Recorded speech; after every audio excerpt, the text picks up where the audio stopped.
Olá, boa tarde, que alegria estar com você nesta segunda-feira, último dia do mês de janeiro, 31 de janeiro, ao vivo para todo o Brasil, via satélite, canal digital aberto e também estamos pelo YouTube, TV Evangelizar Oficial. E olha, acredito que uma data mais propícia do que essa para falar sobre planejamento financeiro não há, porque último dia do mês tem muita gente que está retornando de férias. Se vai sair ainda dá tempo de planejar, então hoje nós vamos te dar um passo a passo para que você evite dívidas, principalmente, né? Para que você esteja no controle financeiro este ano todo de 2022. E para isso a gente convidou a estar aqui com a gente o economista Osney Francisco Alves, que vai dar este passo a passo para que você se organize verdadeiramente a partir de agora. Também vamos ver as principais mudanças do ensino médio que vão passar a valer em 2022, nova metodologia, né? Como que vai ser, tudo que vai entrar de novo, a gente vai ver os detalhes. E a minha segunda convidada é a psicopedagoga Andréa Elizabeth Coque dos Santos, já aqui com a gente. E eu vou te levar para passear um lugar muito bonito que temos aqui em Curitiba, o Bosque Papa João Paulo II, que além de um lugar de devoção, de muita história, está em meio a uma natureza exuberante. É claro que tem mais para você, né? É só ficar ligado com a gente que está começando o programa A Vida em Foco.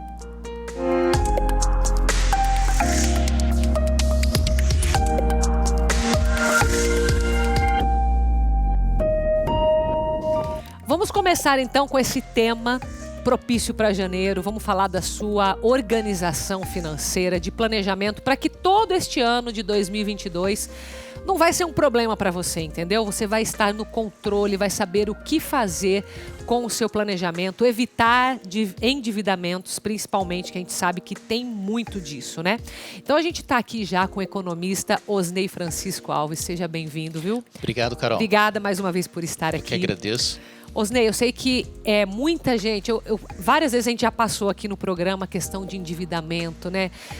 Começo de ano a gente já tem mais contas a serem pagas, né? Tem vários tipos aí de impostos, né? Tem IPVA, tem IPTU, tem seguro vencendo, tem escola, matrícula, tem material, uniforme, enfim, tem tantas contas a mais que vêm. Muitas pessoas, eu entendo que a partir daí ou elas vão se organizar, né, para o resto do ano, ou elas vão, de repente, desestabilizar, porque é muita coisa que sai, talvez, não pensou antes nesse gasto, né? O que você diria que seria um primeiro passo para as pessoas começarem a pegar esse controle financeiro para o ano inteiro? Primeiro passo é o planejamento mesmo. Uhum. O Brasil é colocado dentro das estatísticas que nós não planejamos nem a nossa vida. É mesmo? Primeira na coisa. Estatística tem isso, tristeza. Nós somos o país do fazejamento. Faz para ver o que vai dar. O pessoal muito coloca isso. Então o plano é você estabelecer. Primeira coisa é saber o quanto você está devendo. Se você perguntar hoje para as pessoas, perguntar para elas quanto que você está devendo, ela não sabe. E por dívida não é só aquilo que está atrasado, né? Tudo. Tipo assim, tudo Exatamente. dívida futura. O que você tem que pagar o mês que vem em cartão de crédito, em impostos, tudo isso. Tudo. Imposto de renda que vai vir daqui a pouco. Em média, o brasileiro, 40% são impostos. Nós trabalhamos 5 meses para o governo.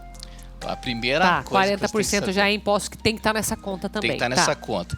Então, o primeiro passo é o teu planejamento. O quanto você deve. Então, eu olho até dezembro de 2022, quanto que eu tenho que pagar esse ano que eu sei até agora. Exatamente. Tá. E tem dívidas que é curto, médio e longo prazo. Então, a primeira coisa que tem que observar quanto que é o juro dessa dívida, para que você possa fazer esse planejamento. A ideia é o seguinte, Carol. Se caso você não tem um indicador, você nem sabe o quanto você esteja devendo. Tá. Então, dentro desse ambiente, você planeja. Qual que é a tua dívida? O que você realmente não pode deixar de pagar? Tá. Tem algumas coisas que você não pode deixar de pagar. Deixar de pagar a luz, que a pouco eles vão cortar a sua luz, né? Vai ali. Então, tem algumas dívidas que você, ou algum tipo de conta que você não deve, assim, arrolar, senão você vai realmente ter problemas. E tem outras que você pode negociar com os bancos, com outras instituições, para que isso possa acontecer. Então, você tem que ter um indicador primeiro. Então, você tem que planejar. Qual que é o meu problema, né? Hoje. E depois conseguir fazer esse planejamento. Outra questão importante. O brasileiro também, nós somos o país do empreendedorismo por necessidade. Sim, verdade. Então o brasileiro... Sem muito planejamento, né, no caso. Exatamente. Então ele se vira. Então, uma hora ele está aqui, está fazendo outra coisa, está fazendo serviço informal. Toda essa receita que você tem, o que você tem que fazer com ela? Você tem que fazer um planejamento, uma forma para que você possa saldar essas dívidas também. Tá?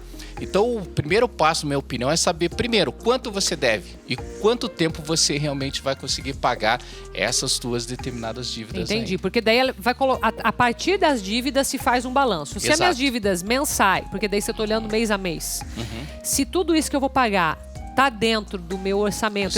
Eu tenho dinheiro entrando, a minha receita, eu tenho dinheiro entrando para pagar isso, não tem um problema. Exato. A menos que a pessoa faça daí, a partir dali, mais dívidas, né? Mais dívidas. E esse é o problema do brasileiro. Hoje nós temos, principalmente, o endividamento bancário que é muito alto. Cerca de 300, 400, até 500% daquilo que você deve. Então, uma dívida bancária, você pode chegar depois 4, 5 vezes a mais. Por isso que não é bom ficar devendo para banco. Com certeza. Tá, nem ou então, de crédito. renegociar. Tá. Então, a forma que você tem, porque a instituição financeira vai te cobrar. Aí, no caso, quando você está com o orçamento muito apertado, você tem que renegociar essa dívida sua. Tá. Então, por isso que tem algumas dívidas que você pode arrolar um pouco mais. Tá?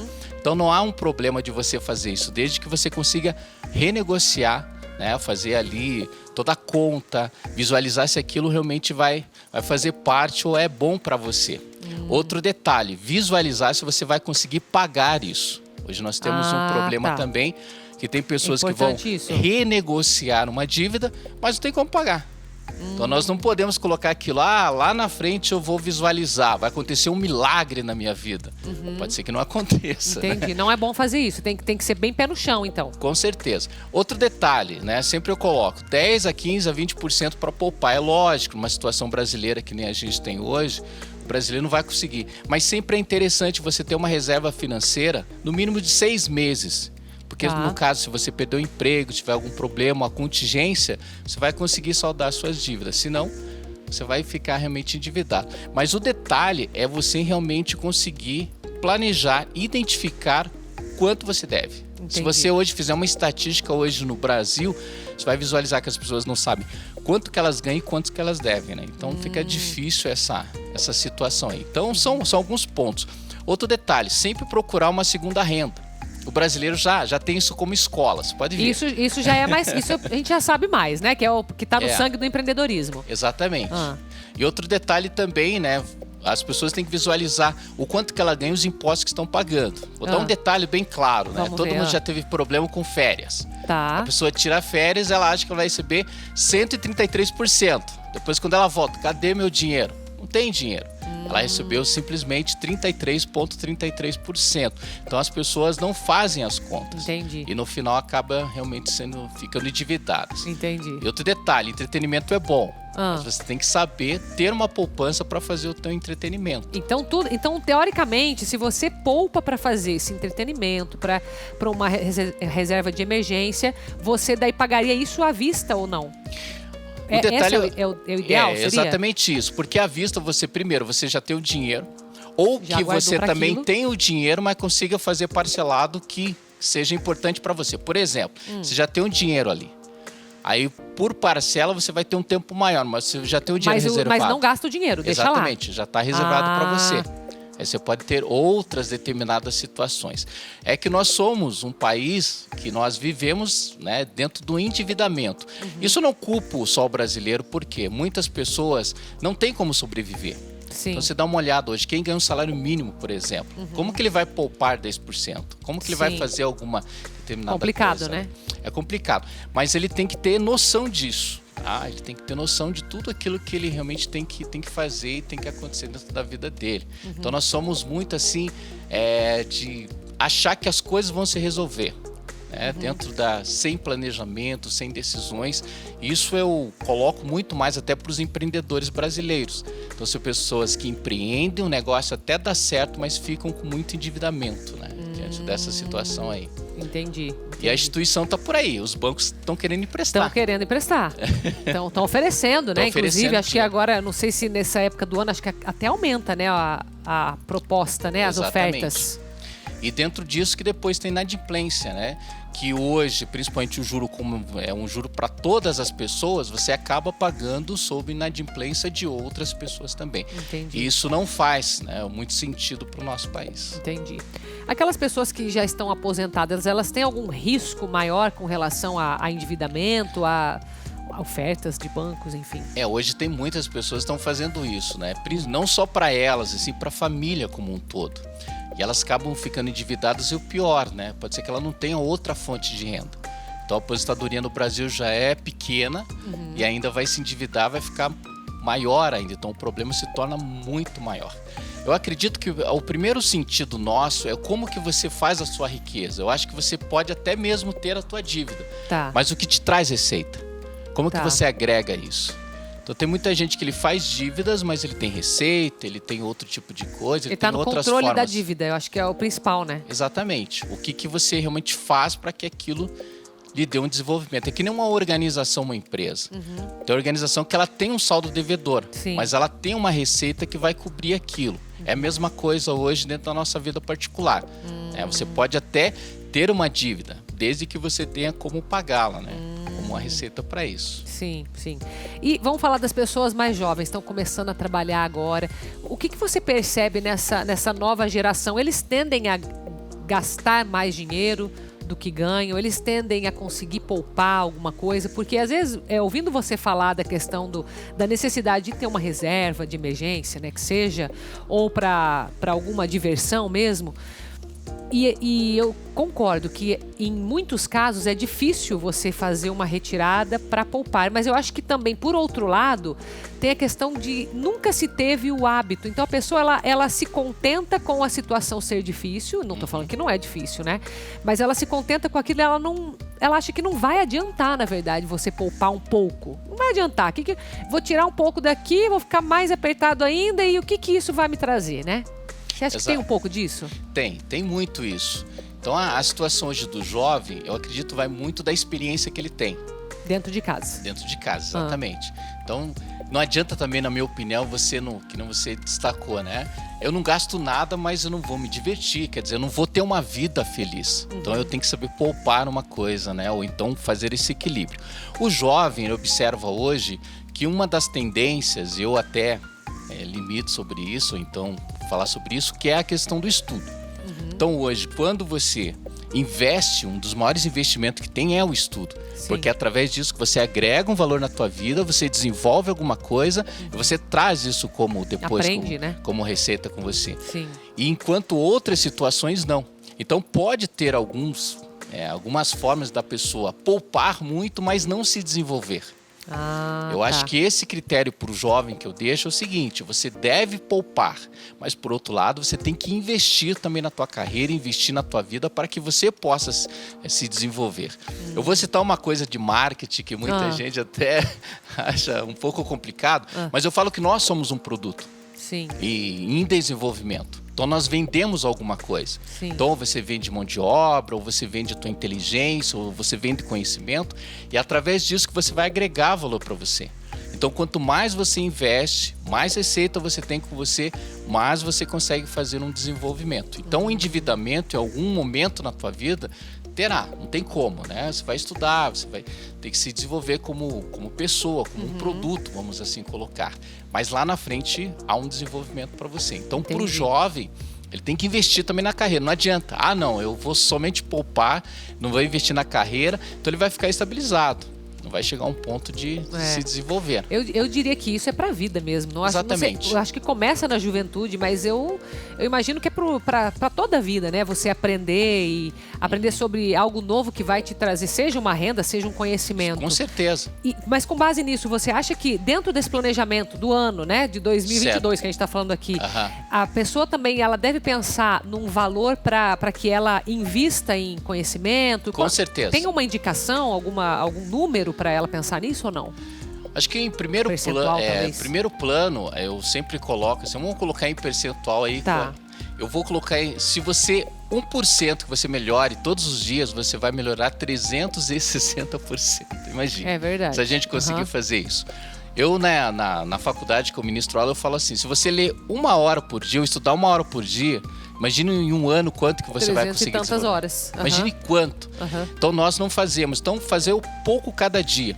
Não adianta também lá no final, agora eu vou melhorar, agora eu vou fazer as coisas acontecerem. As pessoas sempre fazem isso, né? Em dezembro, aquelas promessas e tal. Agora, de janeiro até dezembro, esperando, né? E agora que vai dar certo. Não dá certo. Não há um milagre para isso. Então, o segredo é todos os dias você fazer algo diferente. E outra, não esperar que alguém cobre de você. Tem muita gente que, agora a empresa está demitindo, agora eu vou estudar, agora eu vou fazer tal coisa. Não, você tem que começar todos os dias. E assim é poupar, assim é fazer investimento, assim você falar, não, eu tenho que parar com essa dívida. Eu acho que uma das primeiras coisas também é você parar com isso, né? Sim. Senão você fica sempre naquela. Por que eu vou fazer tal coisa? Por que eu vou fazer tal coisa? Então você tem que parar e falar, não, a partir de agora eu tenho que mudar, eu tenho que fazer algo diferente. Legal. E outra decisão, coisa, né? Outra coisa que a gente tem são modelos, né? Nossa, mas fulano de tal é milionário, olha o que ele fez, ele é influencer, ele é isso, ele é aquilo. Ok, mas ele teve muita coisa para chegar até lá. Sim. Né? Então não é simplesmente não foi assim, né? Da noite glamour. pro dia. Então você tem que todos os dias se colocar para se desenvolver. E isso envolve realmente a questão do investimento. Sim, com certeza. Osnei, agradeço a tua presença aqui hoje. Agradeço. Vou deixar as tuas redes ali, tudo pro pessoal. Obrigada, viu, por ter vindo aqui com a gente. Obrigado, eu que agradeço. Agora eu quero te mostrar uma série que a gente vai começar aqui sobre o Bosque do Papa, em que, olha, eu aprendi muita história lá dentro, espero que você aprenda junto comigo, tá? Acompanhe essa primeira reportagem.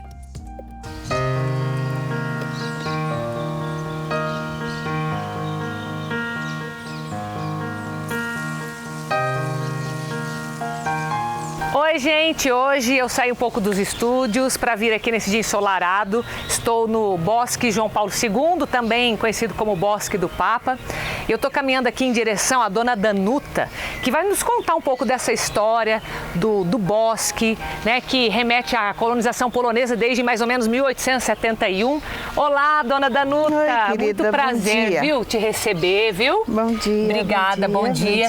Vamos dar uma caminhadinha até o museu. Como que é o nome ali daquele museu que nós estamos indo? Da Casa Fuhrmann. Casa Fuhrmann. Fuhrmann, mas é o museu dos 150 anos nesse momento por causa da coletânea que está sendo exposta, né? Legal. Mostra os 150 anos. 150 anos da colonização polonesa. Né?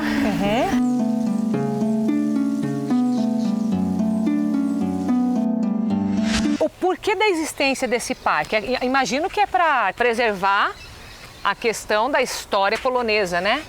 Em primeiro lugar, homenagem a João Paulo.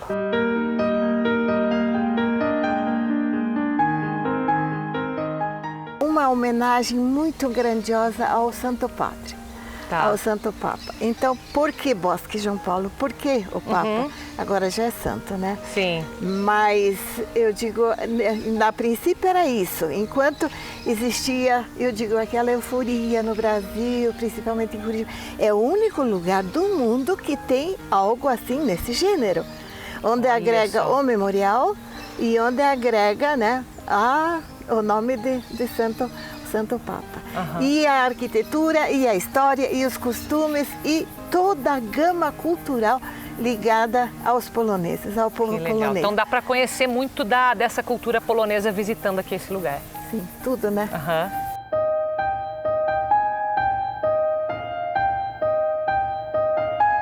E o bosque é o marco. Eu digo sempre com a bênção do Santo Padre. Que legal. Porque o Papa, eu fiz uma promessa a João Paulo. É mesmo? Lá em Castel Gandolfo, lá logo depois, 80, foi fundado em 83.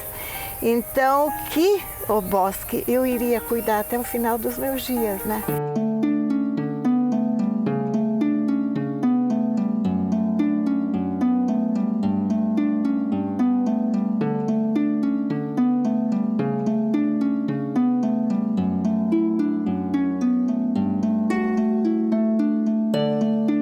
Então vamos agora ver um pouco das imagens lá da Casa Fuhrmann.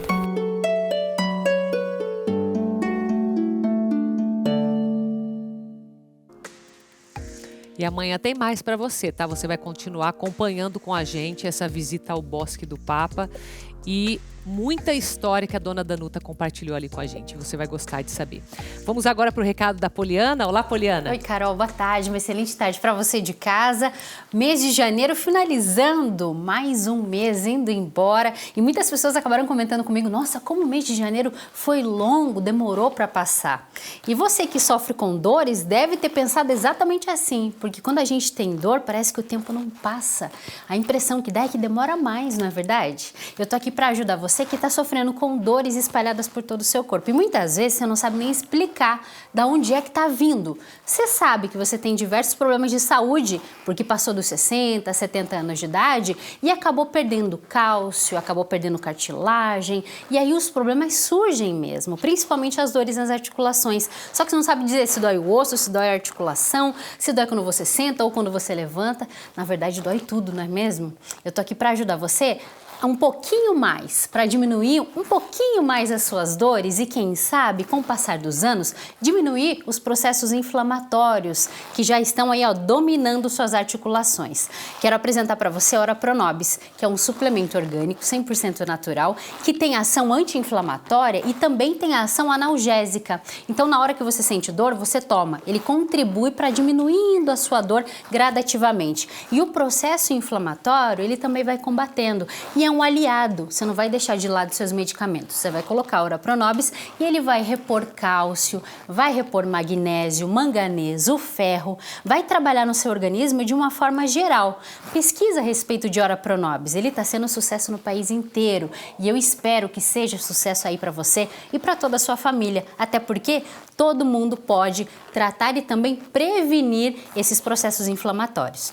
Convido você de casa a ligar agora e começar o mês de fevereiro diminuindo as suas dores. Você quer viver melhor, com mais saúde e qualidade de vida, adquirindo um tratamento 100% natural e ainda levando de presente na compra hoje do seu kit o terço de Jesus das Santas Chagas dentro dessa embalagem que é a coisa mais linda para você e junto a fitinha também de Jesus das Santas Chagas. Esse é um presente. Compra a Ora Pronobis hoje, leva desconto, leva esse kit para casa, o pagamento é facilitado em até 10 vezes sem juros. Deixa eu ajudar você a iniciar fevereiro com mais saúde e eliminando as dores que estão te incomodando. É só ligar no 0800 602 8022. É com você, Carol. Depois do intervalo, nós vamos saber tudo o que muda com o novo ensino médio que vai passar a valer ainda este ano. Eu vou receber aqui a nossa segunda convidada, a Andréia Elizabeth Coque dos Santos, que é psicopedagoga. Ela vai explicar tudinho pra gente. Eu volto já.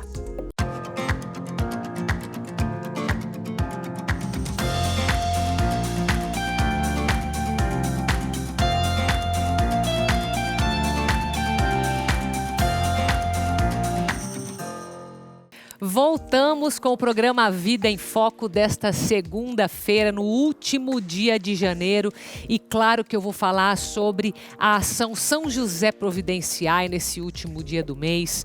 São José Providenciai mais pessoas na nossa obra evangelizar. Você sabe que a gente pede, São José intercede, Jesus atende, mas é por meio de você que acontece todo esse milagre de trazer novas pessoas para fazerem parte da família evangelizar é preciso.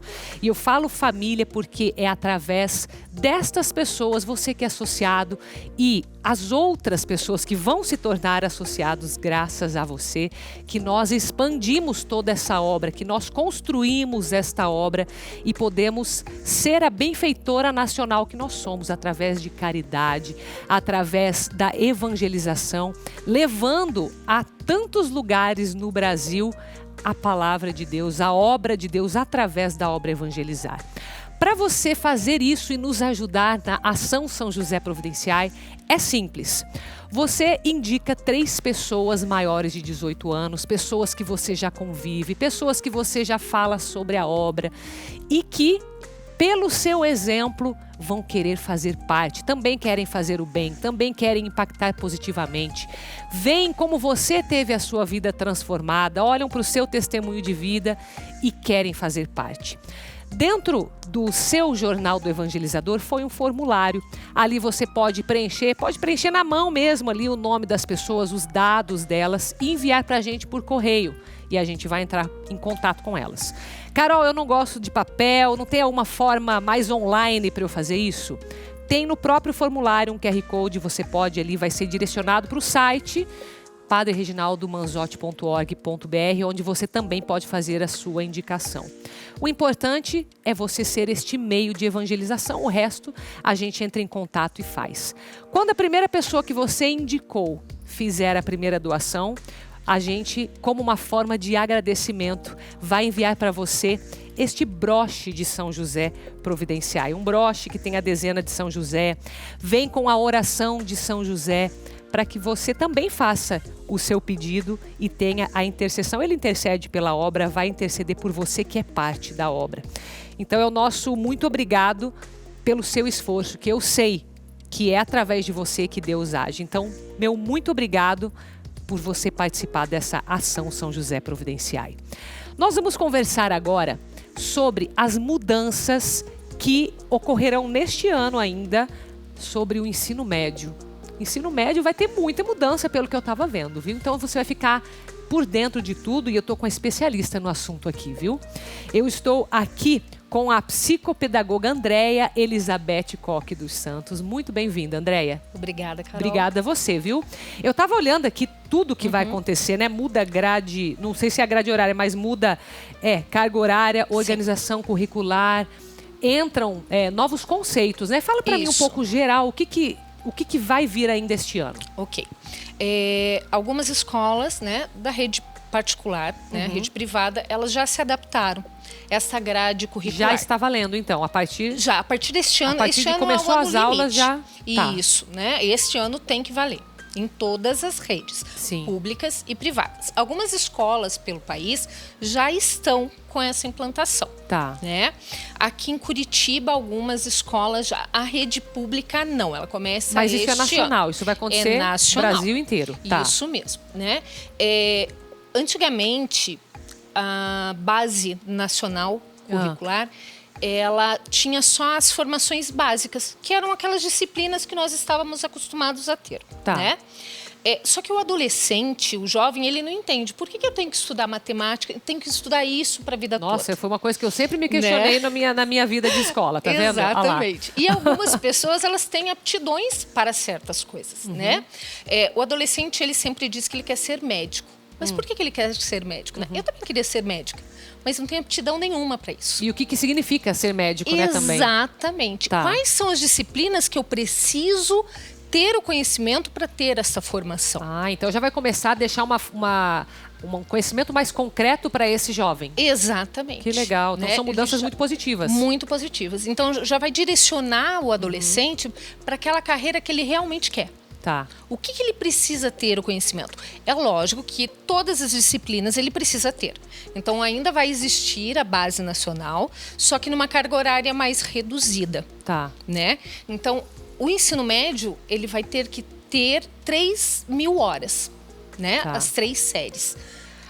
Só que dessas 3.000 horas, no mínimo 1.200 ele vai ter que se dedicar para os itinerários formativos. O que são esses itinerários formativos?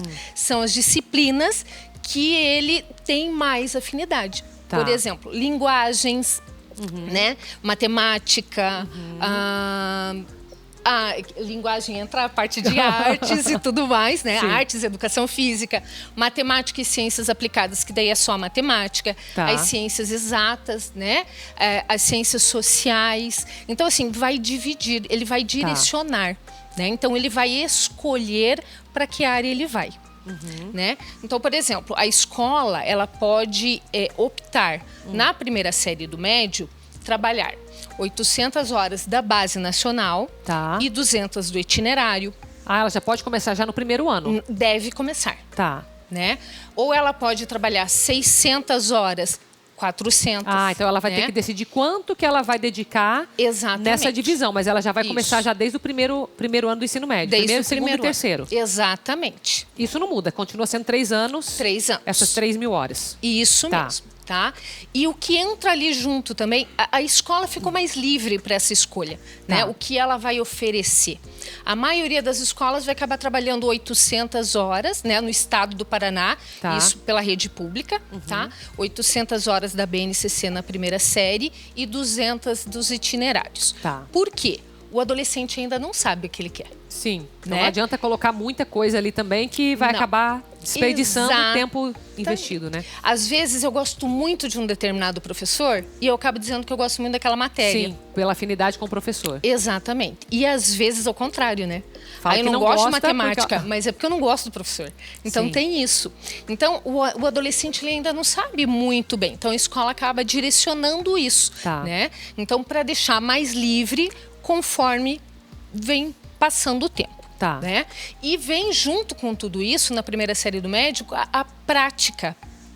Né? vai ter prática também? Exatamente. Então, o aluno, ele consegue, a gente vai trazer a vivência do aluno. Né? Vai trazer o conhecimento dele, porque todos nós temos isso vai ser dentro da escola? Como que vai ser? Dentro da escola, né? Então, é uma disciplina onde ela vai trabalhar. Ela pode ligar a parte ética, a parte social, a parte tecnológica. Então, vai trazer um conhecimento prévio do aluno que ele já sabe de mundo, a vivência dele para dentro da sala de aula. Só que daí o professor vai organizar isso, né? Então, o aluno, ele nunca vem cru.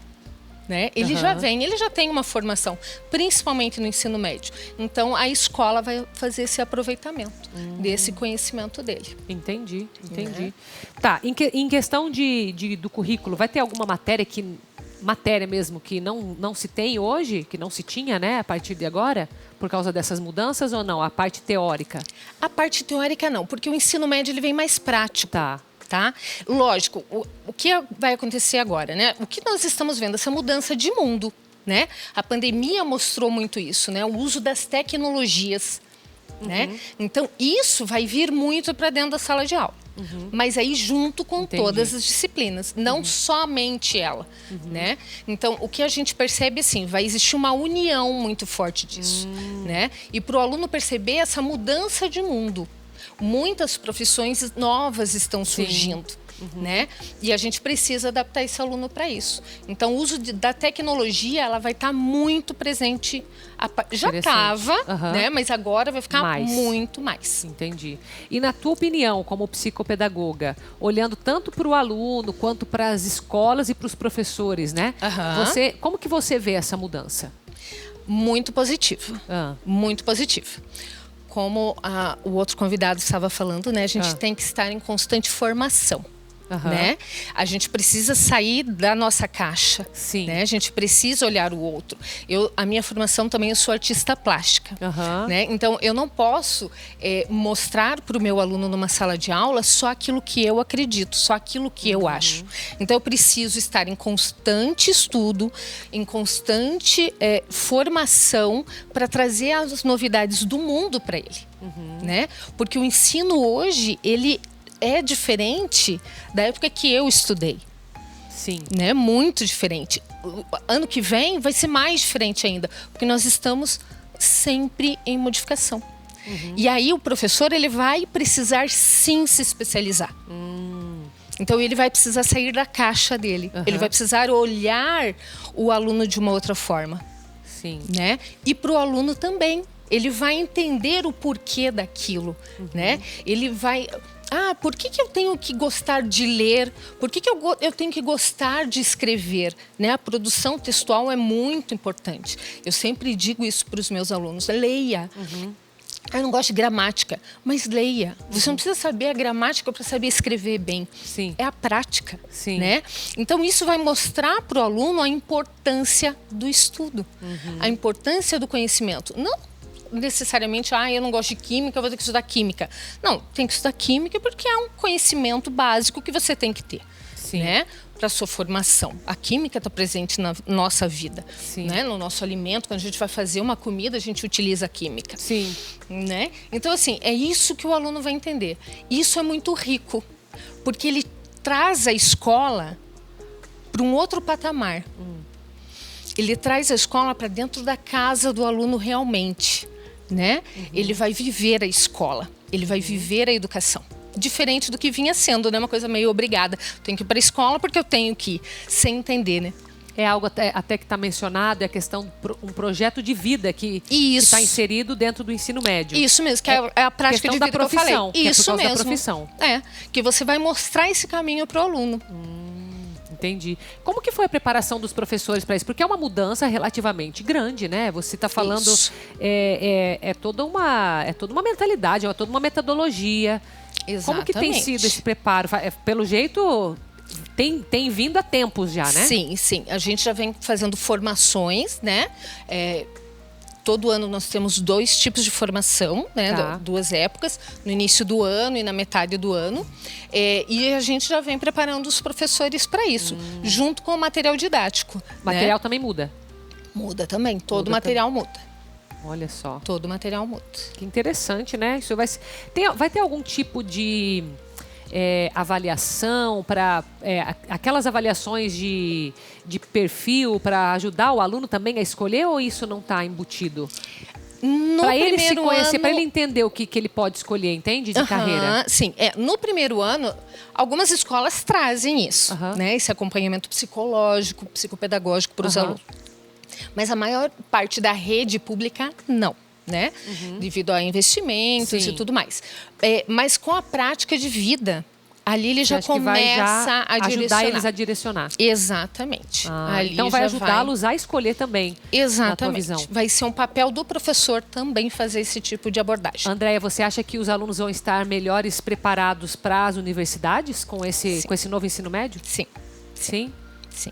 Não só universidade, mercado de trabalho também. Né? Porque agora volta o ensino técnico. Algumas escolas vão fornecer o ensino técnico também. Entendi. Que estava um pouco... Entendi. Mas isso é opcional ou não? Vai depender da escola ou não? É opcional. A questão do técnico vai depender de cada escola. Exatamente. Exatamente. Interessante, hein? Olha... Acho que vai estar bom quando meus filhos chegarem na idade. Já vai estar bem prático já, né? Vai, exatamente. Andréia, vou deixar tuas redes sociais, tá? Okay. Facebook, Instagram, Grupo Acesso. Muito obrigada, viu? Pela tua presença aqui hoje, viu? Imagina, obrigada. Muito bom, obrigada. Bom, agora, o que vem aqui em seguida? Já lembrei. Sabe o que acontece? As pessoas estão ainda de férias, né? Porque janeirão ainda tem um bom caminhar aí. As crianças estão em casa. O que a gente tem que tomar cuidado com acidentes? Às vezes os pais não estão de férias, deixam criança sozinha. Então, fica atento no que vem agora. Eles não param, não tem jeito. E tanta energia assim, sem os devidos cuidados, pode ser perigosa. Todos os anos são registrados pelo menos 200 mil acidentes domésticos com crianças. 25% deles acontecem nas férias. Como só as crianças geralmente estão em férias e os pais não, então a gente acaba tendo que cuidar de várias coisas ao mesmo tempo, né? Então a gente não consegue ficar de olho 24 horas na criança. E esses acidentes, eles costumam acontecer assim num piscar de olhos. Então a mãe virou as costas, o pai virou as costas, pronto, aconteceu o acidente. Principalmente as quedas, né? Então realmente não é uma negligência, é que é realmente muita energia no ambiente confinado. A pediatra alerta que os acidentes podem acontecer em qualquer idade. O que muda é o tipo de ocorrência. As ocorrências mais comuns têm sido as fraturas, né? Principalmente de membros, assim, braços e pernas. Queimaduras são muito comuns. E quedas em geral. A partir do momento que a criança está andando, consegue se locomover em casa, aí entram todos os acidentes possíveis. Eu, quando vou orientar os pais no consultório sobre acidentes domésticos, principalmente a partir desse momento que a criança começa a andar, eu peço que tenham especial atenção, porque a criança pequena, no caso, ela tem uma particularidade que a cabeça dela é maior em relação ao corpo, né? É diferente da gente. Então, as quedas, os traumas de cabeça são mais comuns. É claro que as crianças também têm sua parcela de responsabilidade. Por isso, esse assunto veio parar dentro da sala de aula, fruto de um projeto que existe em todo o Brasil e ensina os pequenos a evitarem acidentes. O curso, que existe há 5 anos, também ensina a agir diante de situações de risco. Vamos supor que ele estiver sentindo dor. Tem que manter ele de um jeito que ele para de sentir a dor. Isso. a gente trabalha muito a prevenção. Então, como que funciona? Além daqui, a gente trabalha o quê? As missões. Eles vão ter que identificar riscos dentro de casas, eles têm os trabalhos para fazer, pede para eles gravarem vídeo, eles vão gravar e vão dar dicas para outras crianças para que não aconteça risco, não aconteça acidentes domésticos, né? Para evitar o risco. A Fernanda, que é aluna do curso, quer até ser bombeira e garante que já levou o que aprendeu aqui para casa. Eu mudei algumas coisas. Eu não me lembro muito, mas eu avisei algumas coisas para minha mãe, às vezes que eu aprendi aqui. Daí ela disse, entendi, eu não sabia disso, entendeu? Que eu aprendi, eu ponho lá em casa, em outros lugares também. Na casa dos meus avós, em todo lugar eu ponho isso na minha vida porque eu posso salvar uma vida. Dá para se divertir sem perigo? Sim, dá para se divertir sem perigo. 90% dos acidentes poderiam ser evitados. Por isso, reforce os cuidados em casa. Cobrir tomadas, né, para elas não enfiarem os dedinhos na tomada. Objetos que vocês não querem que elas peguem, vocês tiram do campo visual delas. Armários, sempre que possível, eles sejam presos na parede para que não corra o risco desse armário cair em cima dela. Né? Então tem que limpar a casa mesmo, não tem que deixar nada atrativo para elas ali, para elas irem tentar pegar. Né? Para os maiorzinhos, primeiro conversar com eles, mas eles não têm noção do perigo. Então você pode estabelecer regras para eles. Você pode fazer isso desde que a mãe esteja por perto, desde que o pai esteja por perto. Ter grades nas janelas, que a gente sabe que também tem umas crianças escaladoras aí, né? Então, o ideal é tentar minimizar esses riscos mesmo. E sempre ficar de olho, né? Eu sempre falo que criança quieta tá aprontando. Imagens muito fofas aí que você viu, né? Mas a gente tem que tomar cuidado dos pequenos mesmo, né? Vamos prestar bastante atenção neles. Vamos fazer um intervalo rapidinho. Na volta a gente vai falar dos benefícios dos ovos e ainda uma receitinha bem fácil para você fazer, tá? Com uma nutricionista. Eu volto já.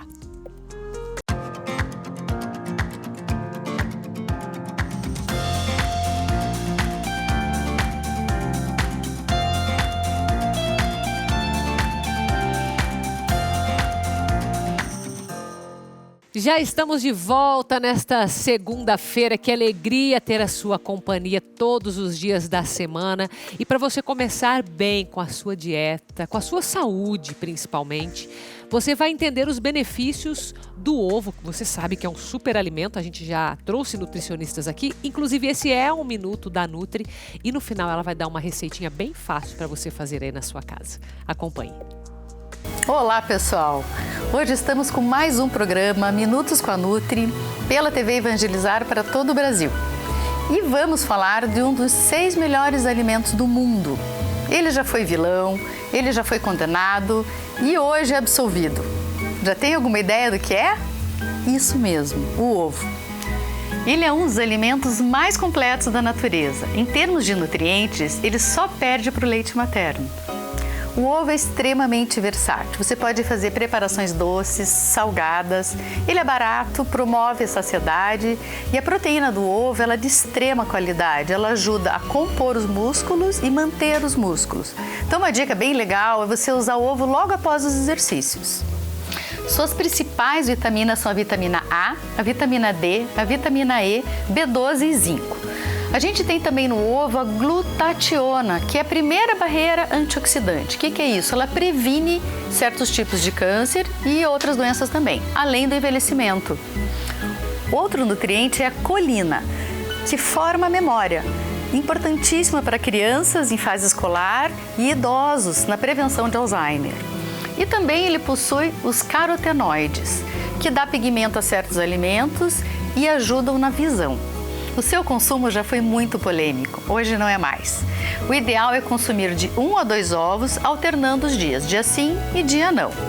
Isso porque algumas pessoas podem desenvolver algum tipo de alergia. E agora, fiquem com a minha receita predileta desta maravilha da nutrição, panqueca de banana. E agora nós vamos fazer a minha receita predileta, panqueca de banana com ovo e um pouquinho de aveia. É muito fácil, qualquer um pode fazer. Um alimento que não deve faltar na sua casa é a banana e o ovo. Vamos pegar umas 2 bananinhas, porque ela é pequenininha. Se for grande, pode usar uma só. Dá uma amassadinha grosseira também. Aí a gente já põe os ovos na banana mesmo. O ideal é abrir o ovo no potinho para depois colocar. Mas como esses ovos aqui a gente sabe que são bem fresquinhos,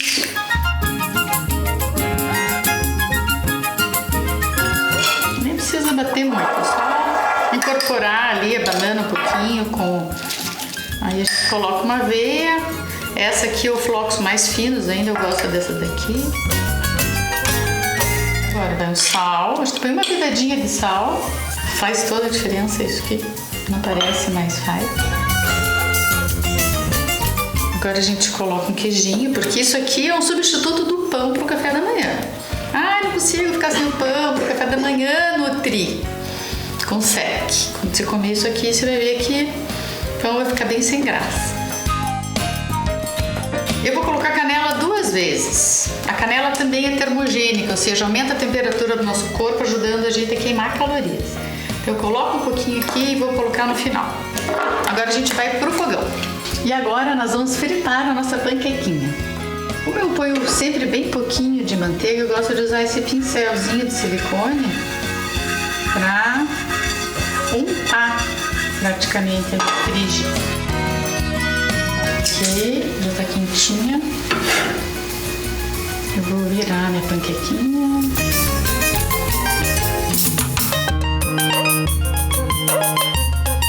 Agora eu vou virar no prato.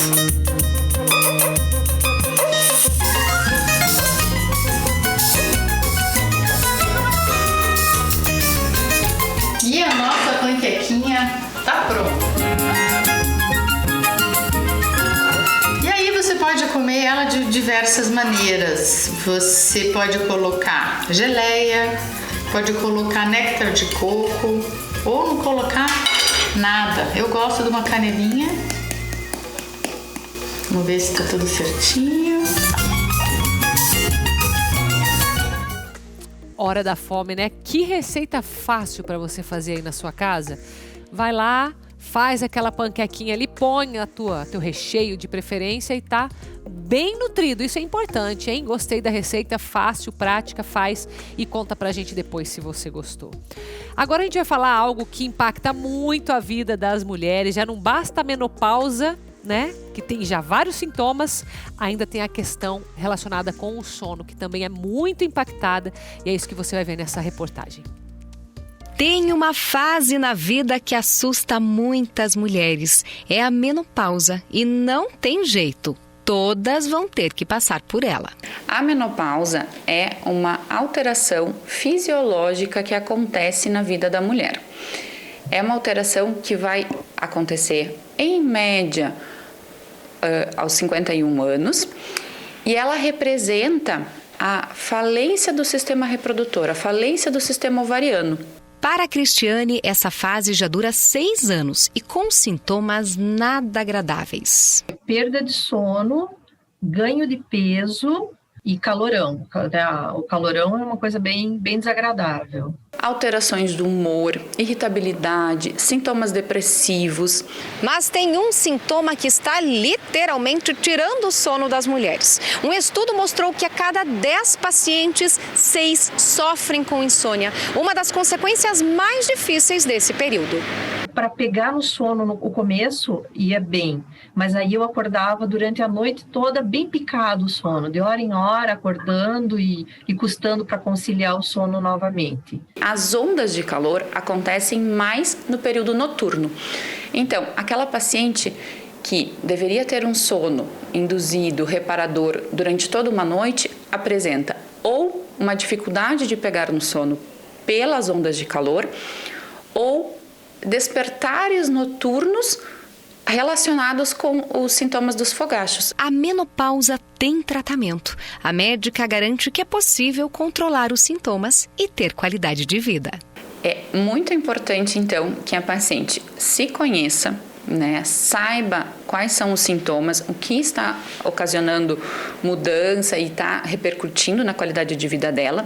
A prática da atividade física é algo que deve ser adotado muito antes de entrarmos na menopausa. Ter uma dieta equilibrada, com bastante nutrientes, sem ponderar em excessos. O mais importante é que a paciente se conheça, reconheça os sintomas e procure um ginecologista de confiança para poder acompanhar ela ao longo dessa nova etapa que acontece. Ela não deve ser temida, ela pode ser vivida com muita qualidade. Agora você vai entender qual que é a importância de uma cooperativa na geração de renda de famílias no Paraná. Acompanhe. De segunda a segunda, esta é a rotina da família Pereira, que produz morangos em uma área rural a 40 quilômetros da capital do Paraná.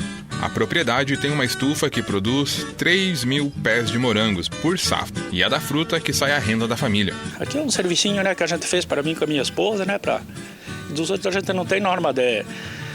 às vezes trabalha mais, às vezes trabalha menos, não tem horário certo, né? Um dos principais desafios dos produtores de morango da região era escoar toda a produção e encontrar uma solução em uma cooperativa de hortifruti. A importância da cooperativa é que é uma coisa bem certa, né? Bem honesto, né? A gente, que dos outros, precisou de vender, né? Tá vendendo o produto, né? Não tem... Eu gostei, né? A instituição ajuda aproximadamente 100 cooperados e tem uma produção mensal de 3.300 caixas de morango. No semestre, são produzidas 5 toneladas de polpas da fruta e também 2 toneladas de doce de morango. Aqui a fruta é selecionada, embalada e fica pronta para a distribuição. Esses alimentos vão para uma rede de mercados e para os projetos de PENAI, que é a merenda do município, do estado aqui da região. E também para um projeto de sacolão verde aqui dentro do município também. Essa parceria possibilita que os produtores possam vender os morangos direto aos comerciantes. A gente aqui só faz a questão de organização, separação, recebe, classifica, entrega, fecha contratos, né, corre atrás de mercados, essas questões assim, né, dá o suporte que o produtor precisa para que ele produza melhor, com uma melhor qualidade e tenha seu produto valorizado dentro da sua propriedade. Né? O morango é rico em cálcio, que fortalece a saúde dos ossos, e ferro, importante na prevenção de doenças como a anemia. As lavouras produzem morango na maior parte do ano, graças à introdução de novas variedades da fruta, garantindo assim o abastecimento do mercado e a renda do produtor. E no nosso Evangelizar Ensina de hoje, nós vamos aprender um pouco mais sobre a cultura nordestina tão amada do nosso Brasil. Acompanhe. Responda rápido. Qual é a região brasileira que possui o maior número de estados? Acertou quem respondeu a região Nordeste. Das 5 regiões do país, o Nordeste possui 9 estados no total. Os costumes e as tradições muitas vezes variam de estado para estado. No Nordeste, a cultura é bastante diversificada porque ela foi influenciada por indígenas, africanos e europeus. A primeira grande tradição e costume do Nordeste é, sem dúvida, o Carnaval, celebrado principalmente em Salvador, Olinda e Recife. Com certeza você já ouviu esse som, é o frevo, ritmo musical e dança brasileira com origem no estado de Pernambuco. A música é uma mistura de gêneros como marcha, machixe, dobrado e polca, e a dança foi influenciada pela capoeira. Falando em capoeira, essa expressão cultural brasileira que mistura arte marcial, esporte, dança e música, chegou aqui no Brasil através dos escravos africanos e é praticada até hoje na região Nordeste. Também não podemos deixar de citar a literatura de cordel. Considerada uma das principais manifestações culturais nordestinas, essa literatura chegou ao Brasil através dos portugueses.